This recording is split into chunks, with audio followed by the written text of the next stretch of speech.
I'm Dr. Willie Jolley. And this is Dee with the glasses. Dee Taylor-Jolley with the glasses, the beautiful, brilliant, and vivacious one herself. And we are grateful for all of you who are joining us on Make Love, Make Money, Make It Last, the broadcast. Taken from my book of the title. I gotta get you in the picture. Let's see. Okay. Oh, I see. Make Love, Make Money, Make It Last. 10 Secrets to Shape a Great Marriage. And the topic tonight is... Hold up. Before you go to the topic, people need to know where they can get the book. Because I want everybody, lottie-dottie and everybody to get the book. It's Saving Marriages. Yaida Ford, we love her. She's fantastic. Hi. I saw her online. She just was beaming with beauty. Just beautiful, beautiful, beautiful. Anyway, welcome everybody. Please share with your friends. Put it out right now. Tell them to tune in, turn on, get on, and say, hey, you got to turn on. But we're going to talk about something that impacts relationships. Bonita Joyce McNeil Martin, love that name. Hello, I'm a fan. Well, thank you. And I have the book now. Bless you. God bless you for having the book. I want to applaud you for having the book. And those who are joining in or watching the replay, get the book. The book is helping people grow their relationships, their marriages. And it is impacting people. And that's why we wrote it, because we want to save 1 million marriages and we want to enhance 1 million more.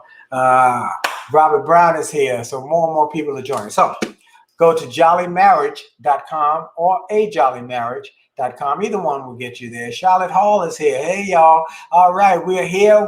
For those who might not have noticed, last week we were here, but we wasn't really here. We was on a beach last week. And you were basically asleep. I was asleep by 9 o'clock Monday night. Okay, I was wiped. No, you were asleep all day, just several days, just wiped out. And my body shut down. So, but we're back, and we're going to talk tonight about decisions, or lack thereof, and the impact it can have on your relationship. Decision making or lack thereof can have on your the topic's actually, I don't know either. Now, what does that mean? Well, that means that there's somebody not making a decision. Now, as a whole, we don't really have that issue because I'm pretty decisive, and then she's very decisive. But it depends on we figure out how to cooperate, though, and I have a great sense of humor that I have acquired to put up with you. Okay, so our topic is, I don't know either. What do you do when your spouse is indecisive? So I want to give you a little background. I want to give you a little illustration.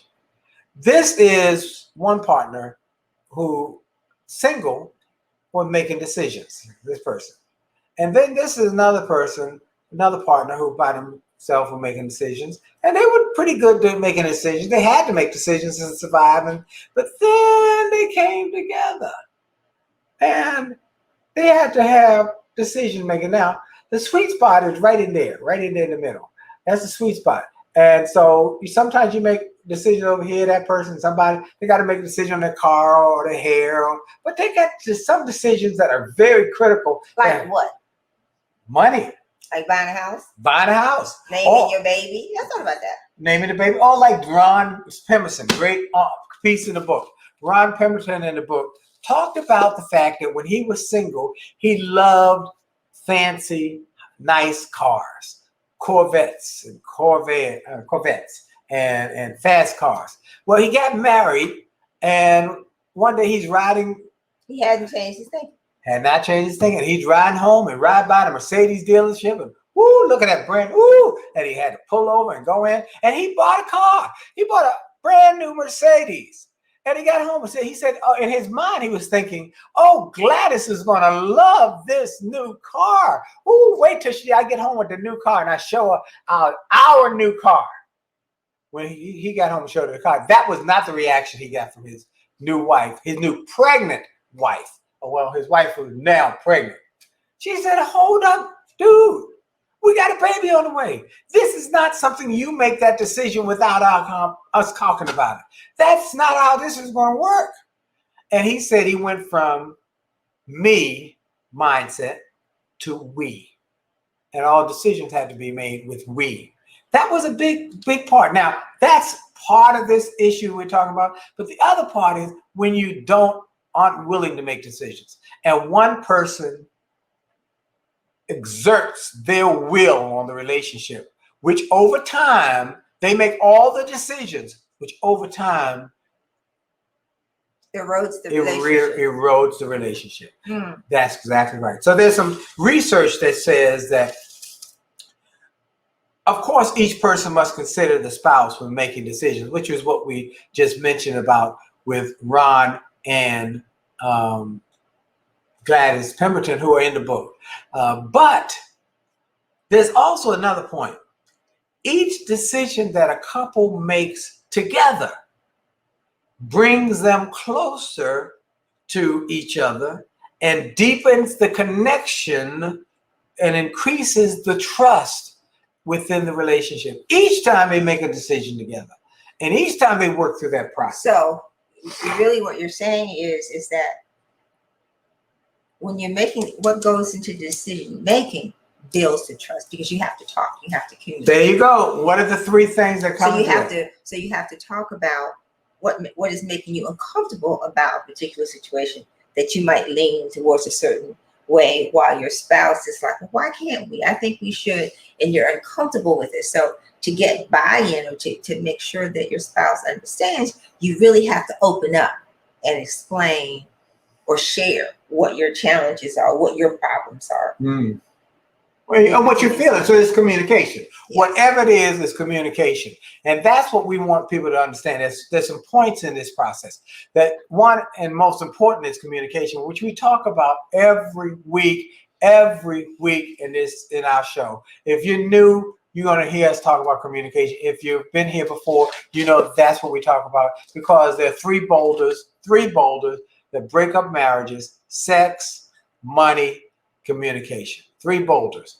And of the 3, the one that's the most powerful, important is communication. You don't get sex if you don't get communication. Well, not good sex. Well, not a lot of sex.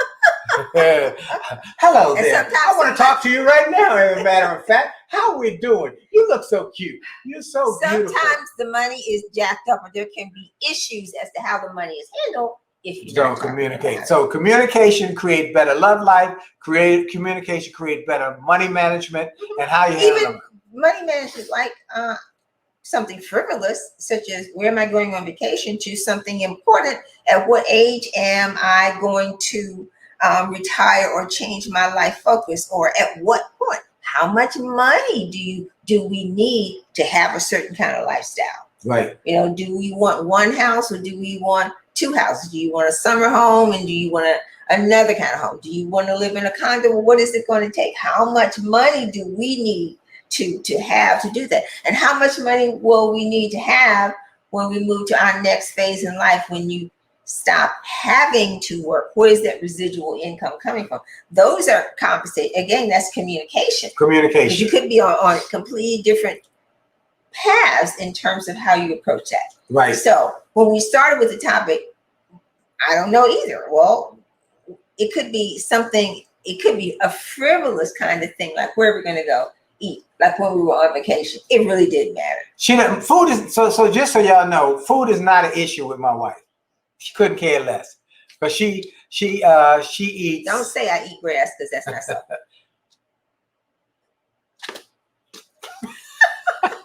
She eats the weirdest food. What do you eat for dinner tonight?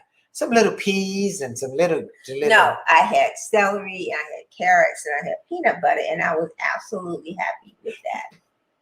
And you had chicken, but I had cooked it, but I just didn't want to eat it. See, what did I say? Weird. Okay. So, but food is not a big deal. Okay, when we go out to restaurant, yesterday was sushi. I just had a taste of sushi. Yeah, taste of sushi, and I was like, oh, okay. All right, I'll go with it. She ate a vegetable sushi dish. What the heck is little asparagus out of the sushi? What the heck is that? I mean, anyway. So, but she doesn't care about food, but the money. Oh. So I could be. It doesn't matter. I could be indecisive about what we're eating. So we actually know that. Yes. It doesn't matter. It's whatever you want to do in terms of where we're going to go to eat. It's really up to you. But when we start spending money, then she has an opinion, and we don't always agree, and we don't always agree on it. But we discuss it. Now, what happens if one or two things? You don't make decisions because the lack of a decision is a decision. Okay, yes. When you do not make a decision, you say I can't make a decision, and the lack of a decision is a decision. So, is there a lack of decision because you don't want to talk about it? Because fear. Why don't people make decisions? That's what we want to start now getting into. Why is it that people don't make decisions? Because they are fearful of being right or wrong. You know what? Is that called risk averse? Oh, risk averse. There you go. People are risk averse. I am not. That's why I'm an entrepreneur. Okay, that's why I'm out on this tightrope on a high wire, and I'm hanging on. And she hanging on. And she did. Let me tell you, she came into this entrepreneurism kicking and screaming. She did not want to be an entrepreneur. I talked her into it. Because I'm always looking for some semblance of security. Well, true. And that's why people often don't become entrepreneurs, because there's so much, everything is uncertain. You have to create your own certainty. Yes. So why is it people won't make decisions? They don't want to be wrong. They're afraid of being wrong. It's like investments. I'm very risk tolerant. I mean, I lost the money. I make the money. Let's shoot the wad, baby. Versus my wife, who says, no, we have to be very. You have to have a plan. They're calculated risks. Yeah. So let's talk about risk. Let's talk about risk for a minute. We believe that there's a formula that I use in taking risks. Because every day, folks, you got to make decisions. Every day you make a decision. You make probably 1 million decisions every day. You decide to get up or decide to stay in bed. You decide to go to the bathroom or you decide to not. You decide to brush your teeth. You decide to take a shower. You decide to drive the car. Some people are afraid to drive the car. Somebody going to run over their side of it. They're afraid of so many things. But you got to make decisions. Now, we tell people you must have a formula. To take this down. Write this down. You're going to need this. Check this out. It's out of my book, An Attitude of Excellence. And it's also in the book, the marriage book. The risk formula. What's the best that could happen if I do this? What's the best that could happen if I take this risk? Second question you must ask yourself. What's the worst that happened if I take this risk? Third question. What's the most likely thing to happen if I take this risk? And the fourth question is the real gotcha, make it happen question. Am I willing to live with the worst to get to the best? So when I was ready to launch my business, I had to quit my job or not. It's a decision. Do I stay where I'm at or do I quit my job and become a full-time speaker? What's the best that can happen if I do this? I could make millions of dollars. I could travel the world. What's the worst that could happen? I could lose my home if I fail. What's the most likely thing to happen? The most likely thing to happen is if I work hard enough, I can keep my head above water. Fourth question. Am I willing to live with the worst, lose my home, to get to the best, live my dream? Yes. Now I'll give you another scenario. So you know what? Hold on, let me give you another scenario. I want to say, but it's important right here. Yes. Because while we were married, as you were going through that, I just realized it. You told me about it. You said, this is what I'm considering doing. But that wasn't a joint decision. Which one? about leaving your job? Well, I had to leave my job. No, I'm just saying, I think that is important to bring. Well, we didn't come in, we strategized around, should I leave my job or not? Mm-hmm. It was time to leave my job. It was quite obvious, evident that I needed to leave that job.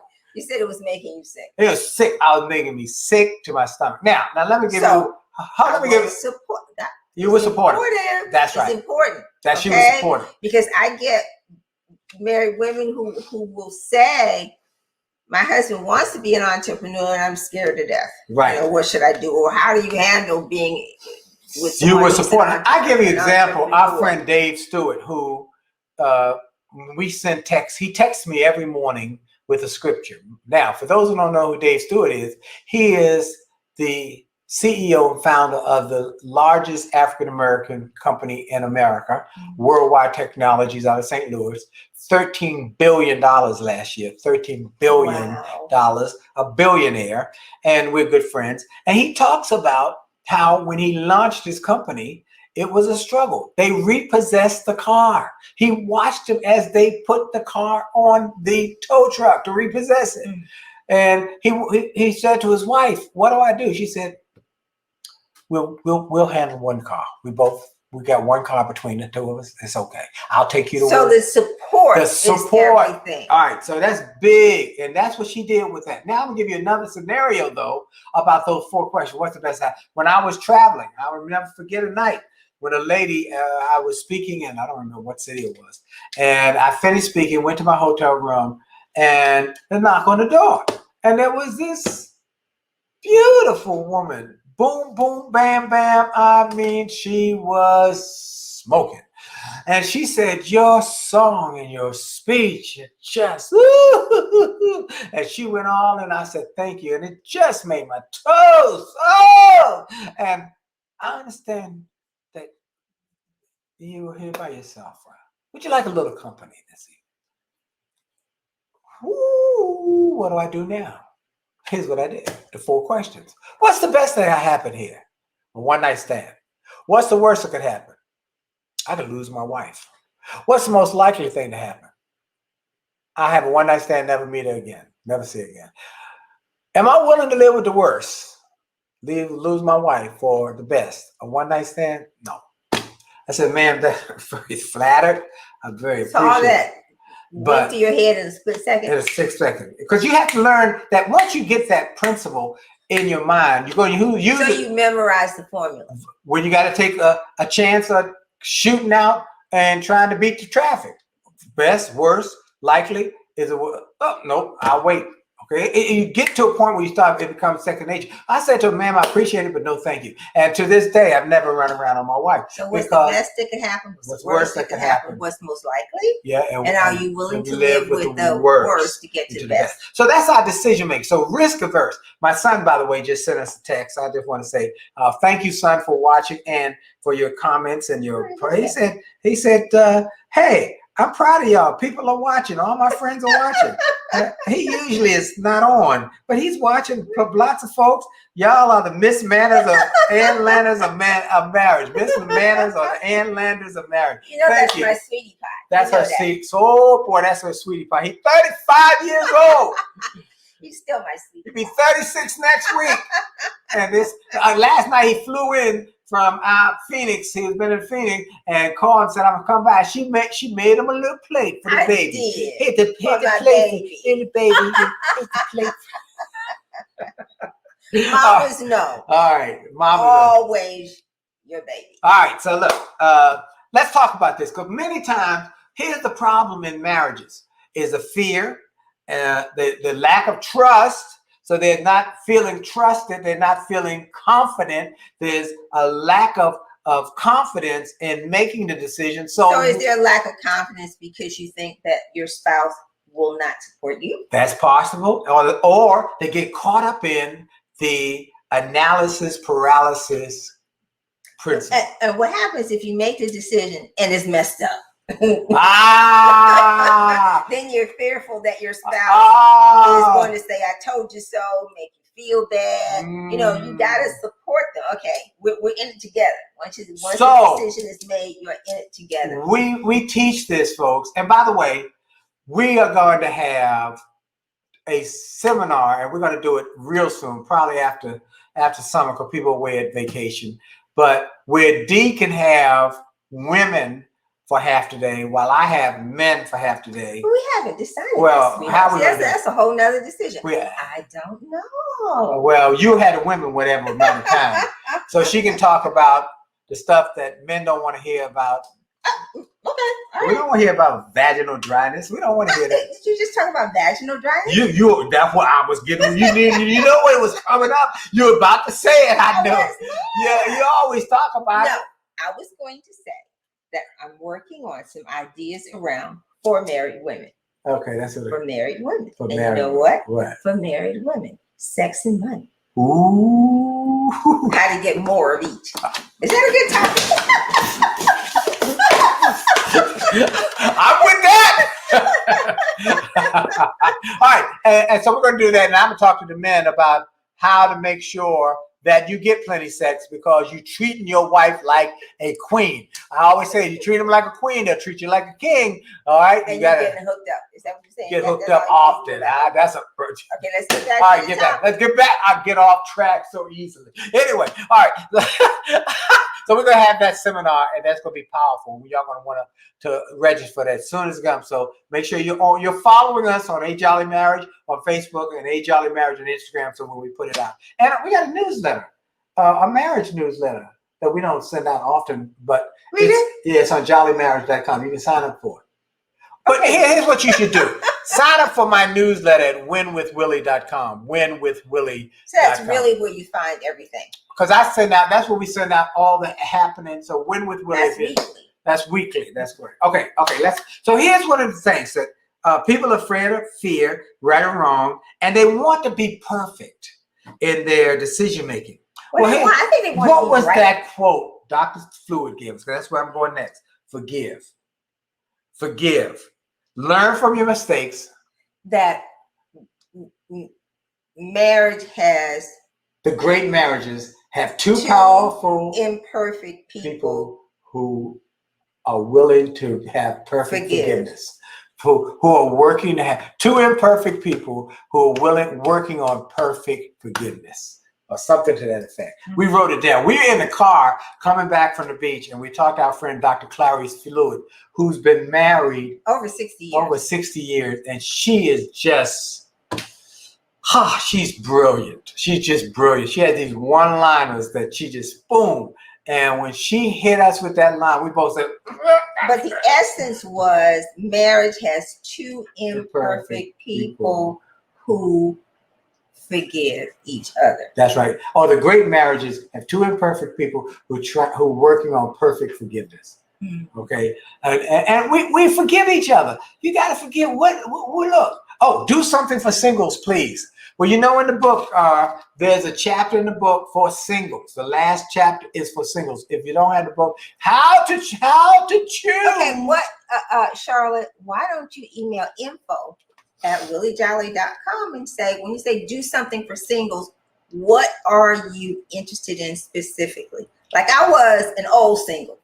I mean, in terms of, she had become very comfortable with being single. Yes. So I had been married. Okay. And I decided I didn't want to get married anymore. And I was comfortable being, you got to make sure people understand. She got married at 21 years old out of Howard University. They were married like 18 months. We don't. 18 months. And they were separated for like 10 years. At least 10 years. That's a whole nother conversation. And they were separated. Nothing. So I'm saying, when you say something for singles, what's the focus? Is it I like being single? Is it how to date being single? Because I was never planning on getting married again. She was not. So I was comfortable with who I was and simply being in my own skin. Yes. And he became my best friend. We just kind of, do they know the story of the fact that I was your high school teacher? Do y'all know that story? that she was my high school social studies teacher. But I did not rob the cradle. That's a whole nother conversation. That's a whole That's another she was married conversation. then, and I was running around with all the women, but we met years later. He was an old soul because he ran women so much. He was just worn out. By the time he finally got to me, he was just like, I broke down. I'm ready to stop running around. Isn't that so sweet? Yes, baby. I think a sense of humor is absolutely. You gotta have. Okay, let's get back to the decision. Okay. All right, learn from your mistakes. Don't and forgive. So, like, we make decisions, you mess up. It's okay. I mean, we in this together. We talked about the last one we did live was where we're not fighting each other. We're fighting the problem. Right. That's what we talked about. And the pieces from the book. Oh, one more thing, Charlotte, before I forget. In the chapter about singles in the book, we tell you how to distinguish the prospects from the suspects. There are some tools that we put in there that say, check this out. Do this for 3 days, 5 days. And then sometimes days. I think people need to have a safe space to just to have a conversation. Yeah. Because there's so much misinformation out there. You know, misinformation sells magazines off the racks. Yes. And everybody's having great sex and jumping in and out of bed with everybody else, but nobody talks about the diseases and all the other kind of stuff that's going on, or the lack of satisfaction because you're jumping in and out of bed and you don't know what to do to satisfy the other person. Hallelujah. I'm loving this conversation. All right, look, we only got a few more minutes left. This is a good topic. And, she said that's especially in church. Oh, yeah, my God. Amen. That's a whole. Oh, yes. So, but we got tools in there, Charlotte, that will be able for you to say, bingo, I see that one's a suspect. I got it now because I can figure it out because we tell you what to look for and we're telling you what to and then sometimes the standards, you know, one conversation, who was it that, I don't know if it was on one of your programs because I was ear tracking, is that right? It's called ear hustling. Oh, I was ear hustling and they were talking about how sometimes females who have more education often settle for somebody for a partner who is less educated, less polished because they want to have children and then they're miserable. And my position is don't settle. She had a conversation, and you had a conversation with somebody too about that. Yeah, don't settle. Don't settle. All right, don't let somebody make you feel bad because you've got high standards. They said they wanted to get married. I said, why do you want to get married? And that's another conversation. Right. Are you seeking companionship or you want to get married because everybody else has gotten married and then you're like, oh, something else I need to check off on my list? Or is it about companionship and having somebody who's going to love you and put you on a pedestal because you are absolutely wonderful? That's different. That's right. And that's what you have got me to do. All right. So look, folks, our time is almost up. This is a good topic, isn't it? Do y'all like that topic? We might have to revisit that next week a little more about decisions and how you can support each other and how you can find. Well, that's the topic of how do you support your mate? How do you support and where does it take you? Because when you support me, when I told you I was quitting my job, you said, let's go. When I told you I was becoming a speaker, we didn't have a conversation. We didn't have, I was like, oh. Okay. No, we did make the decision about using the baby's money for me to go to NSA, the first one, and borrowing the money from our we did breaking into the bank account, right? And doing because you were so excited and committed, and this was your future, and it was the best investment we made because that money, I don't know what it was, $3,000 has made us millions of dollars. Okay, so that's a good return on investment. Hey, look, Jolly Marriage. Go to jollymarriage.com, get the book. Get the book. If you're in a couple, get 2 copies. For you, both of you read it together. Or if you're single, you can get a copy. Like the lady at the church who said to me one day, give me 2 copies because my husband on the way. I said, okay, D, her husband about to pick her up. She said, no. I ain't got no husband. He ain't about to pick me up. She believed it. I'm thinking he on the way. And when he get here, I want him here to read a book while I read a book. Whoa! We got to follow up with that. I know the church. I'm going to have to follow up and see how she's doing. All right. Get to 2 books. And if you're serious about your marriage or your relationship, get the bundle. 2 books, 2 workbooks, a audio book for you to ride in the car or wherever you're going, and a seminar on CD, 2 CDs. It will bless you. It'll grow your marriage. It'll grow your relationship. And it'll grow you. All right, look, you turn me on. Thank you, dear. She turns me on. I'm telling you, I got to go. We got to go because we got business to take care of. I love this woman. Then look, thank y'all for hanging with us. Do us a favor. Tell everybody to tune in on Monday nights, 9 o'clock. And then pass Any crazy questions? and send your questions. Send them to info@williejolly.com. Get the books and follow us, and tell everybody you know to follow us on A Jolly Marriage on Facebook, A Jolly Marriage on Instagram. We out. Our time is up. We're going to give y'all information about the seminar soon. Special thanks to Madison, who's our intern. Madison helped us put. She came up with this topic area because she said that's a good one people want. And thank you, Sonny Boy, for getting us to write the book. Thank you, my sweetie. He got us to write the book. We out. This is Dr. Willie Jolley. And this is Dee Taylor-Jolley. Jolley out.